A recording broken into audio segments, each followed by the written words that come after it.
இதுதான் ஜெய் ஸ்ரீராம் என்றால், இதுதான் பாரத மாதாக்கு ஜி என்றால், அந்த ஜெய் ஸ்ரீராமனையும் பாரத மாதாவையும் ஒருபோதும் நாங்கள் ஏற்றுக்கொள்ள மாட்டோம், தமிழ்நாடு ஏற்றுக்கொள்ளாது। लोकसभा चुनाव के नजदीक आते आते अब पार्टियों की बयानबाजियां भी शुरू हो गई हैं और इस बीच नेता भगवान राम और राम मंदिर को भी चुनावी मुद्दा बनाने से नहीं चूक रहे हैं। आपको बता दें कि ए राजा 3 मार्च को तमिलनाडु के मुख्यमंत्री एमके स्टालिन के जन्मदिन के अवसर पर कोयम्बटूर में आयोजित एक सभा में बोल रहे थे और इसमें श्री राम को लेकर विवादित बयान दे दिया, जिसका वीडियो अब जमकर वायरल हो रहा है। दरअसल डीएमके नेता और 2G घोटाले में जेल जा चुके ए राजा ने विवादित बयान दिया। चलिए पहले आपको ए राजा का पूरा बयान सुनाते हैं। भारत कभी एक राष्ट्र था ही नहीं।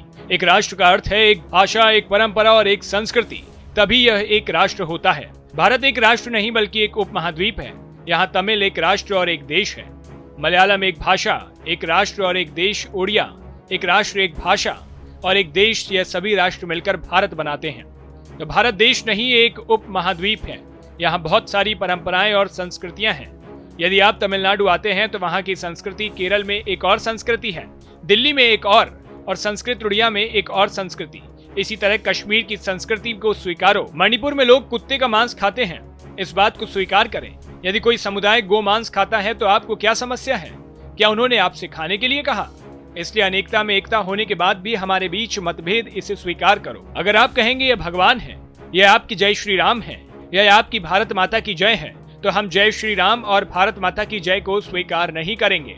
तमिलनाडु इसे स्वीकार नहीं करेगा। जाओ और कह दो कि हम राम के शत्रु हैं। वैसे तो डीएमके की राजनीति में हिंदू विरोधी बयानों का समायोजन कोई नई बात नहीं है, लेकिन सत्ताधारी दल द्वारा ऐसी भड़काऊ भाषा के प्रयोग पर अदालत का रुख क्या रहता है, इस पर सभी की नजरें होंगी। आपको बता दें कि डीएमके की सिर्फ नेता ही नहीं बल्कि तमिलनाडु के मंत्री और मुख्यमंत्री के बेटे उदयनिधि स्टालिन ने भी कुछ वक्त पहले सनातन धर्म की तुलना डेंगू और मलेरिया से करते हुए इसका विरोध नहीं बल्कि उन्मूलन की बात कही थी। उनके इस बयान के बाद तमिलनाडु और देश भर में काफी विरोध हुआ और उनके खिलाफ कई राज्यों में एफआईआर दर्ज हुई। ए राजा का बयान ऐसे समय में सामने आया है जब 4 मार्च को सुप्रीम कोर्ट ने उदयनिधि स्टालिन को फटकार लगाई थी।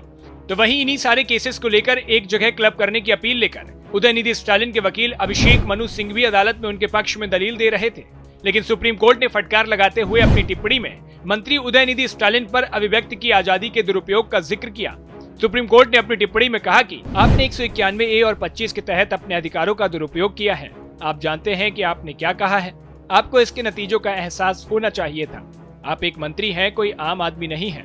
तो वहीं आपको आगे बता दें कि कभी भाजपा में रहे टीएमसी सांसद शत्रुघ्न सिन्हा ने भी दावा किया कि भाजपा के राम मंदिर मुद्दे की हवा निकल गई है। राम मंदिर के पहले दिन 5 लाख लोगों ने दर्शन किए थे, लेकिन अब 1000-2000 लोग ही जा रहे हैं।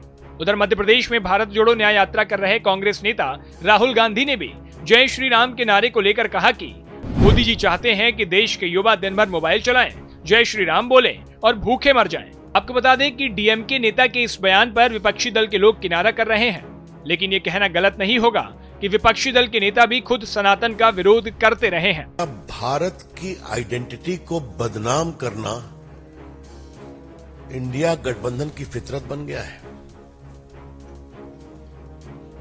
क्या भारतीय आस्था को अपमानित करना उनका पॉलिटिकल एजेंडा बन गया है? क्या भारतीय संस्कृति और संस्कार को पब्लिकली ह्यूमिलिएट करना उनका पॉलिटिकल एजेंडा है?